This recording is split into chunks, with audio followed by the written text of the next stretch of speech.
That is absolutely enormous, and that's what people are feeling when they're at the checkout every week.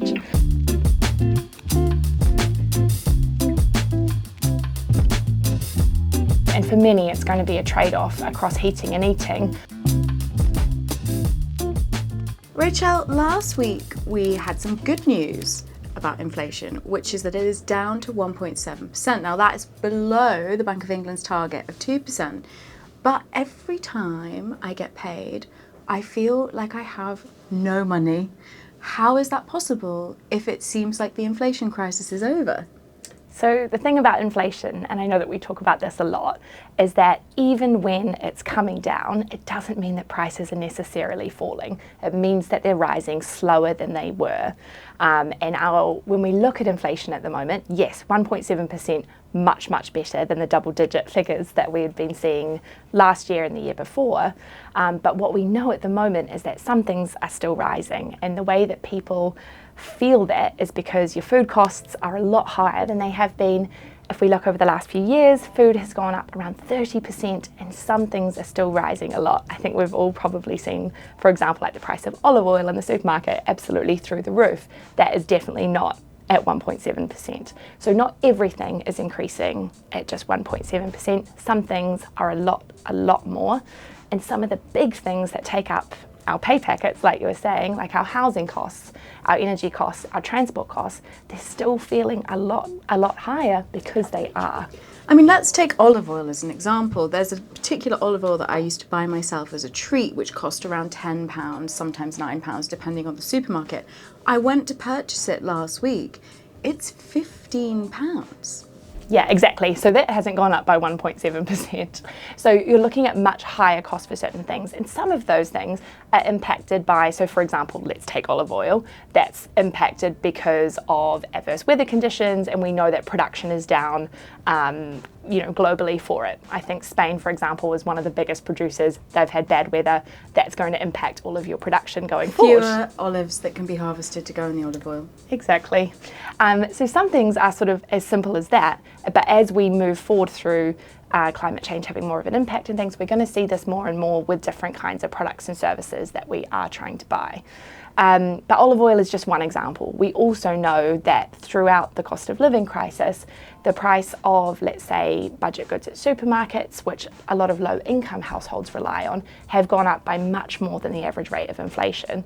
And we know that there has been huge discussion about what that has meant for when you're on a really low income. There's nowhere further to go down in terms of, like you were saying, your favourite olive oil, now 15 quid, you might say, okay, what can I buy that's now 10 quid? If you're already at the lowest price point, there's nowhere left to go. So you're going to have to make further trade-offs about what you can afford or what you can't afford in that food shop. There's something interesting happening that I don't think is being talked about enough, which is that pensioners are going to do much better than low-income people, potentially in work, who rely on state support. That's because pensioners will see their pension increase in line with either earnings or inflation, whichever is higher.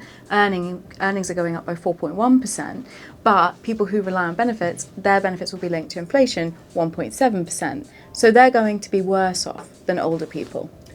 That's right. And I think there's a question here which is wider for our benefit system, is why do we have different rules and expectations for different groups across the country? One of the really big problems with what we've seen with how benefits are going to be increased for next year is that 1.7% for if you're a single person on universal credit actually means that your standard allowance will go up by £1.50 a week. £1.50 a week, that's all. £1.50 a week. Now, I can tell you that that is not going to be enough to cover the increases that I'm seeing in my own food shop. It's definitely not going to be enough to cover the increases in rent I've seen over the last year. And for a low-income household, that really, really matters.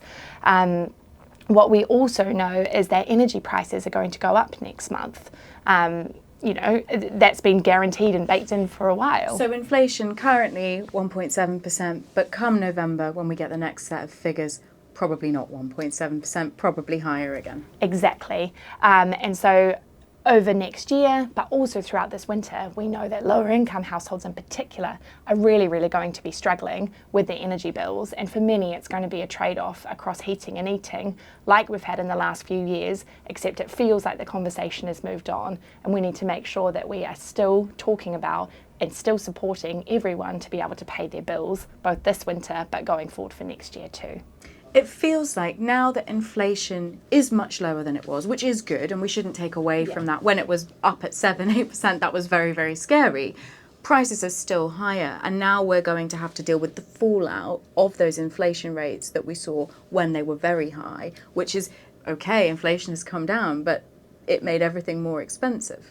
Exactly, and I think this is something that is tricky when we talk about inflation and we're talking about measurements of price rises and things. What actually matters to people is how much prices have risen over the last few years. For food, for example, food over the last 3 years has gone up by more than 30%. That is absolutely enormous, and that's what people are feeling when they're at the checkout every week, or having to put things back, or make big substitutions or trade-offs in what you're buying in the supermarket because everything is feeling so expensive. But a couple of the really big items that take up our bills as well have also soared.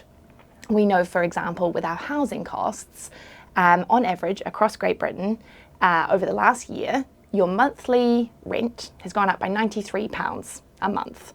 In London, it's £177 on average. Those are absolutely huge numbers, and a £1.50 increase per week for someone on universal credit simply isn't going to cut it.